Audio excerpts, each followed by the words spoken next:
الشیطان الرجیم بسم اللہ الرحمن الرحیم الصلاۃ والسلام علیک یا رسول اللہ وعلی آلک واصحابک یا حبیب اللہ الصلاۃ والسلام علیک یا نبی اللہ وعلی آلک واصحابک یا نور اللہ نعيد سنة الاعتكاف تاجدار مدینہ راحت البسینہ ہم سب کے آقا صلی اللہ علیہ وآلہ وسلم کا فرمان علی شان ہے، جس شخص نے مجھ پر ایک مرتبہ درود پاک پڑھا اللہ تعالیٰ عز و جل اس پر 10 رحمتیں نازل فرمائے گا، اس کے 10 گناہ مٹائے گا اور اس کے 10 درجات بلند فرمائے گا۔ رسول برکت کے لیے سب مل کر درود شریف پڑھ لیجیے۔ الصلاۃ والسلام علیک یا رسول اللہ وعلی آلک واصحابک یا حبیب اللہ الصلاۃ والسلام علیک یا نبی اللہ وعلی آلک واصحابک یا حبیب اللہ۔ 12-17 سورۃ الحج آیت نمبر 29 میں اللہ کریم ارشاد فرماتا ہے وَلْيَطَّوَّفُوا بِالْبَيْتِ الْعَتِيقِ، اور اس آزاد گھر کا طواف کریں۔ مفسر شہیر حکیم الامت حضرت مفتی احمد یار خان نعیمی رحمۃ اللہ علیہ تفسیر نعیمی میں نقل فرماتے ہیں، صاحب تفسیر روح البیان اور صاحب تفسیر عزیزی نے فرمایا کہ زمین سے پہلے پانی ہی پانی تھا، قدرتی طور پر 2000 سال پہلے کعبے کی جگہ اس پر سفید جھاگ پیدا ہوا، کچھ روز میں اس کو پھیلا کر زمین کر دیا گیا۔ پھر جب فرشتوں کو رب عز و جل نے آدم علیہ السلام کی پیدائش کی خبر دی تو انہوں نے اپنا خلافت کا استحقاق یعنی حقدار ہونے کا دعویٰ پیش کیا اور حضرت آدم علیہ السلام کی پیدائش کی حکمت پوچھی، مگر اس جرأت کی معذرت میں توبہ کی نیت سے 7 برس 7 years عرش اعظم کا طواف کیا۔ حکم الہی ہوا کہ زمین میں بھی اسی جھاگ کی جگہ نشان لگا دو جہاں میرے بندے خطا کر کے اس کے طواف سے مجھے راضی کیا کریں۔ حضرت سیدنا عبداللہ بن عمر رضی اللہ عنہما فرماتے ہیں کہ میں نے رسول اللہ صلی اللہ علیہ وسلم کو فرماتے سنا کہ جس نے گن کر طواف کے 7 پھیرے کیے اور پھر 2 رکعتیں ادا کی تو یہ ایک غلام آزاد کرنے کے برابر ہے، اور طواف کرتے ہوئے آدمی کے ہر قدم کے بدلے اس کے لیے 10 نیکیاں لکھی جاتی ہیں اور اس کے 10 گناہ مٹا دیے جاتے ہیں اور 10 درجات بلند کر دیے جاتے ہیں۔ طواف کہاں سے؟ طوائف سے۔ طواف کا کیا مطلب ہے؟ پھیرے لینے والا، اور طواف یہ بھی کیا ہے؟ پھیرے پورے کرنے والا۔ اور جنہوں نے صحیح انداز میں طواف کیے، خوف الہی سے طواف کیے، ان کے انداز نرالے۔ ایک شخص طواف کرتا ہے اور طواف کرتے ہوئے کہہ رہا ہے یا اللہ میرے اعمال تیری بارگاہ کے قابل نہیں، اگر تو مجھ سے ناراض ہے تو روز محشر مجھے اندھا اٹھانا، مجھے ان آنکھوں کے ساتھ تیرا سامنا کرنا میرے لیے ممکن نہیں ہے۔ کسی نے پوچھا کہ کیا وجہ ہے؟ کہا کہ میں ان آنکھوں کے ساتھ اپنے رب کا سامنا کیسے کر سکوں گا، لہذا میں اس لیے کہتا ہوں کہ یا اللہ مجھے اندھا اٹھانا۔ اور وہ کون تھا؟ شیخ عبد القادر جیلانی رحمۃ اللہ۔ یہ حقیقی معنوں میں یہ وہ لوگ ہیں جو طواف کعبہ کرتے تھے۔ ایک شخصیت ساری رات کعبہ مشرفہ کے پاس کھڑے ہو کر رب تعالیٰ عز و جل کی بارگاہ میں بار بار کہہ رہے یا اللہ میرے گناہ بخش دے، یا مولا کریم میرے گناہ معاف فرما دے، میرے گناہ ریت کے ذروں سے زیادہ، میرے گناہ بارش کے قطروں سے زیادہ، مولا کریم مجھے معاف فرما۔ رو رو کر کوئی حال نہیں۔ ایک تابعی بزرگ رحمۃ اللہ تعالیٰ نے آپ نے اس شخص کو یہ تم نے منہ پر نقاب لگایا ہوا ہے اور اتنا رو رہے ہو، کیا وجہ ہے؟ کہ بہت گناہ گار. کہا ہاں چھوڑو، میں بہت خطا کار ہوں، بہت گناہ گار ہوں، میرے بہت گناہ ہیں. اس نے پہچانا نہیں کہ یہ کون ہے. ساری رات گزر گئی. سحر ہونے کا وقت جب قریب آیا تو وہ شخص روتا چلا جا رہا ہے. وہ تابعی بزرگ رحمت اللہ علیہ کہتے ہیں میں نے اللہ کی بارگاہ میں سجدہ کیا کہ یا رب کریم، یہ کوئی بڑا ہی گناہ گار ہے، اس کو بخش. میرے نامہ اعمال میں اگر کوئی نیکی ہے تو تو معاف فرما، اس کو بخش. لیکن اس شخص کا رونا ابھی نہیں رکتا. وہ کہتے ہیں اس تابعی بزرگ رحمت اللہ علیہ نے اس شخص کا عبا مبارکہ، اس کا لباس پکڑ کے کھینچ کر کہا کہاں سے آئے ہو اتنے گناہ گار؟ ذرا اپنے چہرے سے نقاب کو ہٹاؤ، میں دیکھوں تو صحیح کہ تم کتنے گناہ گار ہو. جب اصرار کیا تو اس شخصیت نے جب اپنے چہرے سے نقاب ہٹایا تو نواسہ رسول، جگر گوشہ بطول، حضرت امام حسین رضی اللہ تعالیٰ عنہ کے بیٹے جناب زین العابدین کی زیارت. یہ ہے وہ شخصیات جو حقیقی طواف کرنے کا. اور یہ وہ شخصیت تھی جب نماز پڑھتے تھے وضو فرماتے تو رنگ پیلا ہو جایا کرتا تھا، اور جب جانماز پر کھڑے ہوتے تو لرزہ پر اندام ہو جایا کرتے، کانپنے لگتے، کپکپی تاری ہو جاتی. لوگ پوچھتے کہ کیوں کانپتے ہیں تو ارشاد فرماتے کہ تمہیں معلوم نہیں میں کس کی بارگاہ میں سجدہ ریز ہونے والا ہوں. یہ وہ لوگ جو حقیقی عبادات کرنے والے، حقیقی عبادتیں کرنے والے. کیا کریں؟ اب تو ہم کسی پر انگلی نہیں اٹھا سکتے. خدا کی قسم، کون کسی کے دل کو جانتا ہے کہ اس کی کیا احوال ہے، اور بدگمانی کسی پر کر نہیں سکتے، بڑا سخت گناہ ہے. لیکن کم از کم ہم اپنے آپ کو تو کہہ سکتے ہیں کہ تو ٹھیک ہو جا، اور کسی کو نہ صحیح، ہم اپنے اندر کو تو کہیں کہ تو ٹھیک ہو جا. کسی پر ہم انگلی، کسی پر ہم کوئی بات نہیں کر سکتے، اس میں کوئی شک نہیں. لیکن میرے محترم اور پیارے پر اسلام بھی بہت بڑی تعداد جاتی ہے کعبہ مشرفہ، لیکن وہاں پر جا کر بھی حقیقی خوف خدا سے محروم رہ جاتے ہیں. لیکن کیا کریں؟ اچھا، یہ کیفیت بنانا بندے کے بس میں نہیں ہوتا. یہ کیفیت بنانا بندے کے بس میں نہیں ہوتا. بعض کا بندہ بنانے کی کوشش کرتا نہیں بنا پاتا، ٹھیک ہے، لیکن کریں کیا؟ پھر کوشش کرتا رہے. ہمارا کام ہے دروازہ کھٹکھٹاتے، ہمارا کام ہے عرضیاں پیش کرتے رہے، ہمارا کام ہے نیکوں کی نقلیں کرتے رہے، ہمارا کام ہے جو اللہ کے برگزیدہ بندے ہیں نا ان کی نقل کرتے رہنا، کوشش کرتے. کہ بزرگ فرماتے ہیں اللہ کی بارگاہ میں رونا نہ آئے تو رونے جیسی شکل بنا لو، رونے جیسی شکل بنا لو. اللہ عز و جل کرم فرمانے والا. کیسے کیسے خوش نصیب لوگ ملتزم کے ساتھ ہی جا کر لکھتے ہیں. اللہ کرے کہ موقع ملے اتنا رش نہ ہو.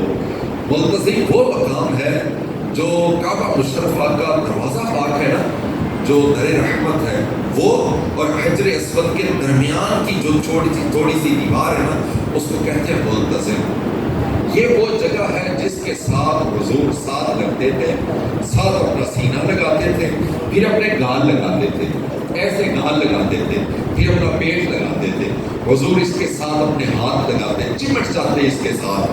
تو اللہ کرے کہ یہاں سے عاشقان رسول جو ہے اس جگہ پر جا کر اپنے گال لگے، جہاں حضور کے گال لگے، جہاں حضور کا پیٹ مبارک لگا، جہاں حضور کے سینہ مبارکہ لگا. میرے محترم اور پیارے پر اسلام کی ایسی نیتیں لے کر جانا چاہیے ہمیں وہاں پر. اللہ اکبر، اللہ اکبر. تو طواف کی کیا ہی بات ہے. اللہ کرے کہ سب کو طواف کرنا، طواف کی جو لذت ہے، جو طواف کرتے ہیں ان کو پتا ہے جو طواف کی لذت ہے. دل کرتا ہے کہ بس بندہ طواف کرتا رہے کرتا رہے کرتا ہی رہے، ایسی طواف کی لذت. اللہ کرے سب کو یہ طواف کی لذت نصیب ہو جائے. حضرت سیدنا ابن عباس رضی اللہ عنہ سے روایت ہے کہ نبی کریم صلی اللہ علیہ وآلہ وسلم نے ارشاد فرمایا بیت الحرام کا حج کرنے والوں پر ہر روز اللہ تعالیٰ عز و جل کی 120 رحمتیں نازل ہوتی ہیں. 60 طواف کرنے والوں کے لیے اور 40 نماز پڑھنے والوں کے لیے. اور 20 نظر کرنے والوں کے لیے، صرف دیکھنے والوں کے لیے۔ اللہ اکبر۔ حضرت سیدنا ابن عباس رضی اللہ عنہما سے روایت ہے، مدینے کے سلطان صلی اللہ علیہ وسلم کا فرمان عظمت نشان ہے، جس نے 50 مرتبہ طواف کیا گناہوں سے ایسا نکل گیا جیسے آج اپنی ماں سے پیدا ہوا۔ ایک طواف کا مطلب ہوتا ہے 7 چکر، ایک طواف کا مطلب ہوتا ہے 7 چکر، پھر ایک طواف ہوتا ہے۔ نفلی طواف بھی کر سکتے ہیں۔ اللہ عز و جل ہم سب کو طواف کی سعادت نصیب فرمائے۔ اور وضو نہ ہو تو نماز اور سجدہ تلاوت اور قرآن شریف چھونے کے لیے وضو کرنا فرض ہے، اور خانہ کعبہ کے طواف کے لیے وضو یہ بھی واجب ہے۔ خانہ کعبہ کے طواف کے لیے بھی وضو واجب ہے۔ بعض اوقات بعض لوگوں کو وہاں چوٹ لگ جاتی ہے، کہ مسئلہ ہو جاتا ہے، خون نکل ہوتا ہے تو وضو ٹوٹ جاتا ہے، ان کو چاہیے دوبارہ سے جائیں وہاں پر جا کر وضو۔ اچھا، پھر یہ نہیں پتا ہوتا کہ جہاں اب شروع کہاں سے کرنا ہے، دوبارہ سے طواف شروع کرنا نہیں، جہاں سے آپ کا وضو ٹوٹا تھا وہیں پر آ کر دوبارہ سے وہیں 2 چکر پہلے لگائیں، وہ بھی گنے جائیں گے، پھر وہیں سے شروع کریں گے طواف مکمل کرنے کے۔ اور اگر فرض کریں کہ آپ کے دوران طواف ہی آپ کی نماز کا وقت آ گیا ہے اور آپ وہاں پر نماز پڑھتے ہیں، جہاں آپ رکے ہیں وہیں پر رکیں، نماز پڑھیں، اور پھر اس کے بعد احتیاطاً 2 قدم پیچھے ہٹ کر پھر وہیں سے طواف شروع کر دیں، پھر آپ کے چکر وہیں سے پورے ہو جائیں۔ اللہ اکبر۔ میرے پیارے پیارے میٹھے میٹھے اسلامی بھائیوں، اللہ کرے کہ ہم سب کو طواف نصیب ہو جائے اور ہمیں عمرہ شریف کی سعادتیں مل جائیں۔ اللہ اکبر۔ اور طواف کے بعد یا پہلے بھی بعض لوگ مدینہ پاک جاتے ہیں، لیکن اکثر جو ہیں وہ جاتے ہیں طواف کے بعد، لوگ جاتے ہیں، لوگ عمرہ کرنے کے بعد جاتے ہیں، حج کے بعد مدینہ پاک جاتے ہیں۔ اعلیٰ حضرت کا ذرا طریقہ پاک سنیے کہ آپ کے کیا انداز دکھا دیتے ہیں۔ اعلیٰ حضرت امام محمد رضا بریلوی کو جانتے ہیں آپ، جنہوں نے یہ سلام بھی لکھا ہے، مصطفیٰ جان رحمت پہ لاکھوں، جن کو ہم اعلیٰ حضرت کہتے ہیں، جن کے الحمدللہ جن کی فتاوی رضویہ 30 جلدوں پر مشتمل ہے، 30 جلدوں پر۔ اچھا، یہ 30 جلدیں بعد میں بنی ہیں، ویسے یہ مختلف چھوٹے چھوٹے رسائل تھے جن کو جلدوں میں کی شکل دی گئی ہے، اور ان میں بے شمار فتاوی جات ہیں الحمدللہ، بہت زیادہ آپ پڑھے لکھے۔ ایک رات میں آپ نے مکہ شریف میں 450 صفحات پر مشتمل کتاب علم غیب پر لکھی ہے۔ 450 صفحات پر مشتمل کتاب ایک رات میں آپ نے تحریر فرمائی۔ اتنا علم تھا آپ کے پاس، الحمدللہ، ثم الحمدللہ۔ اور آپ کا کیا انداز ہے؟ حج کیا نا تو بخار چڑھ گیا، اتنا بخار ہو گیا کہ لوگوں نے روکا، کہا کہ حضور مدینے جانا ہے، حج تو ہو ہی گیا، تو کیا کرنا ہے، نہ جائیں مدینے، آپ بیمار ہیں بڑے۔ آپ نے ارشاد فرمایا اگر سچ پوچھیے تو حاضری کا اصل مقصود زیارت طیبہ ہے۔ دونوں بار اسی نیت سے گھر سے چلا، معاذ اللہ اگر یہ نہ ہو تو حج کا کچھ لطف نہیں ہے۔ جب آپ کی طبیعت کی ناسازی کی وجہ سے علماء کرام کا اظہار پڑھنے لگا تو پھر آپ نے یہ حدیث پاک پڑھی، من حج ولم یزرنی فقد جفانی، جس نے حج کیا اور میری قبر کی زیارت نہ کی اس نے مجھ سے جفا کی۔ پھر فرمایا میرے نزدیک حدیث کا یہ مطلب نہیں کہ عمر میں کتنے ہی حج کرے، زیارت ایک بار کافی ہے، بلکہ ہر حج کے ساتھ زیارت ضرور ہے۔ اب آپ دعا فرمائیے کہ میں سرکار صلی اللہ علیہ وآلہ وسلم کی بارگاہ میں حاضر ہو جاؤں، روزہ اقدس پر ایک نگاہ پڑ جائے، اگرچہ اسی وقت دم نکل جائے۔ اللہ اکبر۔ میرے پیارے پیارے میٹھے میٹھے اسلامی بھائیوں، روزہ انور کی کیا بات ہے۔ حضور فرماتے ہیں مدینے میں داخل ہونے کے تمام راستوں پر فرشتے ہیں، اس میں طاعون اور دجال داخل نہ ہوں گے۔ اور حضور علیہ السلام نے ارشاد فرمایا اس ذات کی قسم جس کے دستے قدرت میں میری جان ہے، مدینے میں نہ کوئی گھاٹی ہے نہ کوئی راستہ مگر اس پر 2 فرشتے ہیں جو اس کی حفاظت کر رہے ہیں۔ امام نووی رحمۃ اللہ علیہ فرمایا اس روایت میں مدینہ منورہ کی فضیلت کا بیان ہے، اور تاجدار رسالت صلی اللہ علیہ وسلم کے زمانے میں اس کی حفاظت کی جاتی تھی۔ کثرت سے فرشتے حفاظت کرتے اور انہوں نے تمام گھاٹیوں کو سرکار کی عزت افزائی کے لیے گھیرا ہوا ہے۔ ملائک لگاتے ہیں آنکھوں میں اپنی، شب و روز خاک مزار مدینہ، میری خاک یا رب نہ برباد جائے، بس مرگ کر دے غبار مدینہ، جدھر دیکھیے باغ جنت کھلا ہے، نظر میں ہے نقش و نگار مدینہ۔ مدینہ پاک میں جانے والوں کے ہر ایک کے انداز نرالے ہیں۔ اللہ اکبر۔ مدینہ پاک میں محمود غزنوی رحمۃ اللہ تعالیٰ لے گئے تو کیا انداز نرالا ہے کہ جناب علی وہ ایک فقیرانہ سا لباس پہنا ہوا ہے اور ایک مشک اٹھائی ہوئی ہے اور لوگوں کو گلاس بھر کے جام بھر کے پانی کے پلا رہے ہیں۔ کسی نے پہچان لیا اور دیکھ کر کہا آپ تو غزنی کے شہنشاہ نہیں ہیں، آپ تو غزنی کے شہنشاہ نہیں، یہ کیا حال بنا رکھا ہے؟ بڑا خوبصورت جواب دیا، ارشاد فرمایا یہ وہ دربار ہے جہاں سارے تاجدار گدا ہوتے ہیں، مانگتے پھرتے ہیں۔ شہنشاہ تو غزنی میں ہوں گے، یہاں تو حضور کی گدائی کر رہے ہیں، خدمت کر رہے ہیں حضور کے مہمانوں کی۔ اب سنا تو بڑے حیران ہوئے وہ سننے والا، ادھر دیکھا تو مصر کا شہنشاہ اپنے کر و فر اور اپنی عظمت کے ساتھ آ رہا ہے۔ پوچھا یہ کیا عالم ہے، یہ کہیں گستاخی نہ ہو جائے، بے ادبی نہ ہو جائے، کس طرح سے آ رہے ہو؟ کہا جنہوں نے دیا ہوا ہے ان کو دکھانے آئے ہیں، جو عطا فرمایا ہے دیکھیے حضور آپ ہی کا عطا کیا ہوا ہے۔ ہر ایک کے اپنے انداز نرالے ہیں۔ اور میرے شہر کی ایک شخصیت وہاں پر گئیں، اللہ تعالیٰ عز و جل انہیں غریق رحمت فرمائے، سب زیادہ حمید انصاری صاحب، آپ نے بتایا کہ جب میں گیا تو میرے ساتھ میرے گھر والے بھی تھے، میری بیٹی۔ کہتے ہیں جو میں داخل ہوا نا، دور سے گنبد خضرا کو دیکھا، ابھی اصل مقصد جو مسجد ہے اس کے اندر داخل نہیں ہوئے، ابھی باہر ہی۔ تو کہتے ہیں وہیں پر نا میں بیٹھ گیا اور رونے لگ پڑا۔ میں کیا یا رسول اللہ ساڈے علاقے میں بیچنا کسی دے قتلاں دے ویر بھی ہون تو لوگ دھیاں لے کے ٹر جان تو بوئے تو اٹھایا نہیں جاتا۔ یا رسول اللہ میں بڑا گناہ گار ہوں تو میں بھی دھی نال ہی آیا ہوں، تو کرم فرما دو یا رسول اللہ، تسی مینوں بخش دو، بہت خطا تھا۔ ہر ایک کے انداز نرالے، ہر ایک کے انداز نرالے۔ حضرت عمر فاروق رضی اللہ عنہ کا بھی بڑا انداز نرالا تھا۔ آپ نے اکثر دعا مانگا کرتے ہیں مولا کریم مجھے مدینے میں شہادت کی موت عطا کرنا۔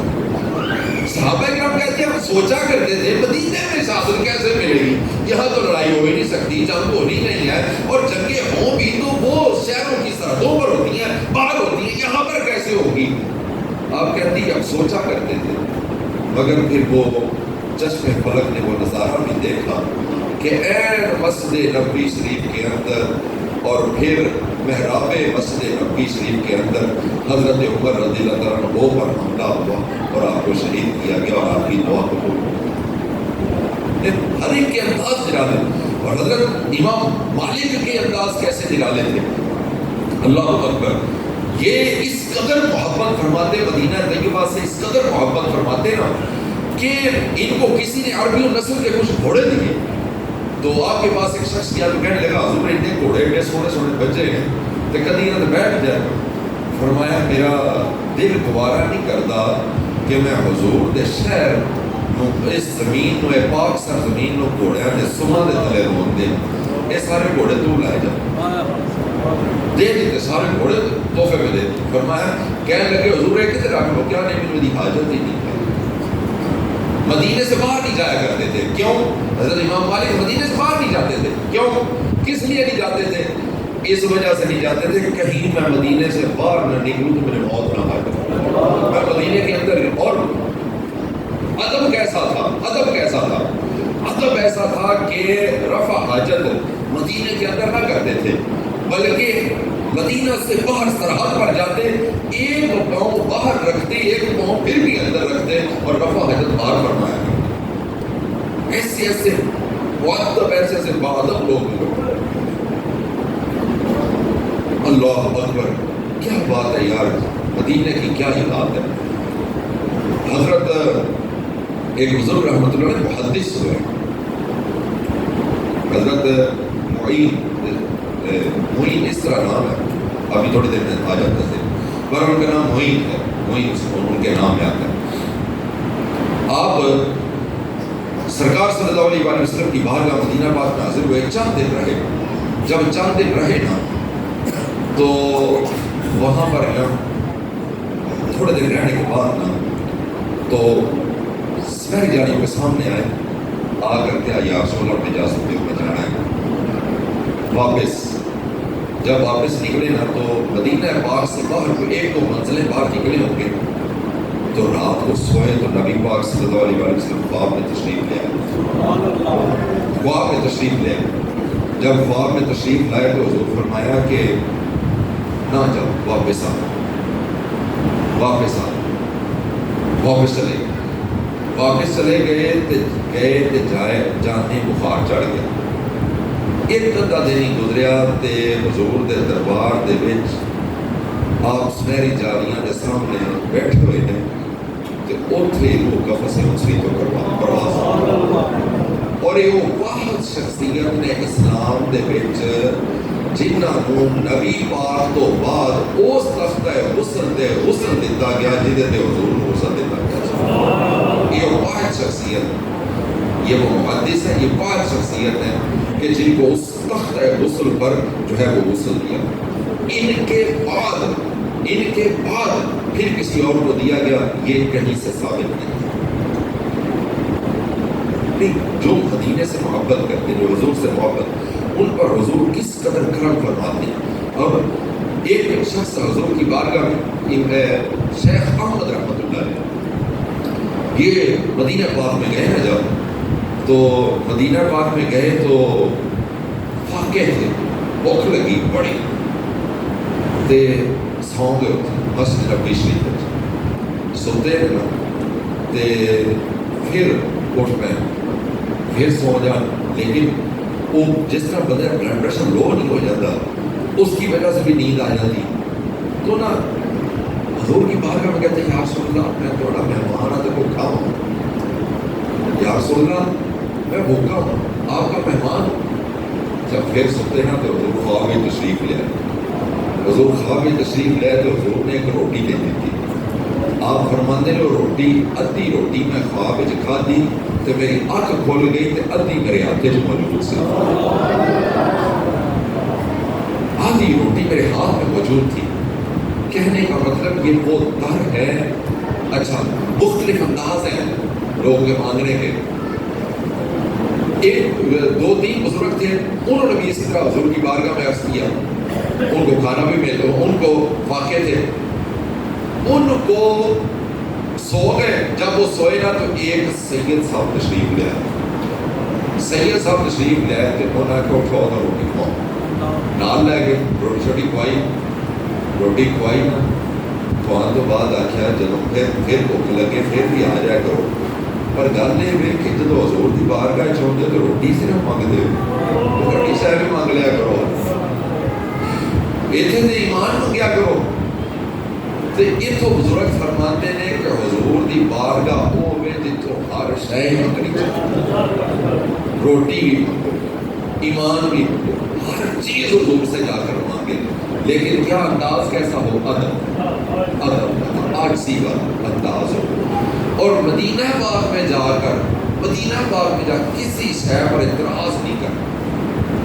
وہاں کی تو دھوپ بھی ہے دل ربا مدینے میں، ٹھیک ہے، مدینہ پاک میں اعتراض نہیں کرنا۔ 3-4 اللہ نے نیک بندے بیٹھے ہوئے سن، روٹی کھاتے پے تے انہوں نے ایک نے دہی کھادا تے ایک دے منہ نکل گیا کہ مدینے کا دہی کھٹا ہے۔ رات کو نبی پاک صلی اللہ علیہ وسلم خواب میں تشریف لے آئے تے ارشاد فرمایا جتوں نہ میٹھا ہے اتنے ٹر جا، جتوں نہ میٹھا ہے اتنے ٹر جا۔ مدینہ پاک میں جا کر حضور کا شہر، اور میں آپ کو بتاؤں حضور کو خود اس شہر سے پیار، جب حضور نبی پاک صلی اللہ علیہ وسلم کسی سفر میں جاتے تو مدینہ کے قریب آتے نا تو سواری کو تیز کر دیتے تھے، حضور سواری کو تیز کر دیتے کہ جلدی مدینہ میں داخل ہو جائے، حضور کو اتنی محبت تھی مدینہ پاک سے۔ تو آپ بھی عاشقان رسول مدینہ پاک میں جاتے ہیں، اللہ کرے ہم جتنے یہاں بیٹھے ہیں سارے ہی جائیں، جتنی ہماری تک نہیں گئے وہ سارے جائیں، جو ہو آئے ہیں وہ بھی بار بار جائیں۔ یہ مدینہ پاک مکہ مدینہ کی وہ جگہ ہیں یار جہاں پر جو ایک بار ہوا آتا ہے نا وہ بھی تڑپتا ہے، اور جو نہیں ہو کے آتا نا وہ بھی تڑپتا ہے۔ یہ جگہ ہی ایسی ہیں۔ اللہ عز و جل ہمیں ایمان والی زندگی عطا فرمائے، مکہ مدینہ کی با ادب حاضریاں نصیب فرمائے۔ جو ہمارے یہ پیارے پیارے اللہ کے نیک بندے وہاں پر جا رہے ہیں خوش نصیب ہیں، یہ حضور دے مہمان بن کے جا رہے ہیں۔ سچ پوچھو نا تے ایک بلاوے تو بغیر گلا نہیں ہوتا، بلاوا ہوئے تو لوکی جاتے ہیں، بلاوے تو بغیر کون جاتا ہے؟ تو یہ حضور کے مہمان ہیں، حضور نے بلایا ہے ان کو، یہ خوش نصیب ہیں۔ اللہ پاک عز و جل ان کو برکتیں عطا فرمائے، اللہ کریم آپ کو بھی برکتیں عطا فرمائے۔ میں وہ پرانا ایک آپ کا شکریہ بھی ادا میں نے کرنا ہے کہ وہ 10 محرم کا میں نے آپ کو عرض کیا تھا تو مجھے پتہ چلا کہ یہاں سے کثیر تعداد میں جو ہے وہ 10 محرم کو فضائل مدینہ میں اجتماع میں شرکت کی۔ اللہ کریم آپ سب کو آپس کی محبت دیں، ہماری سلامت فرمائے، اللہ پاک آپ سب کو بھی سلامت فرمائے، آمین بجاہ نبی الامین صلی اللہ علیہ وآلہ۔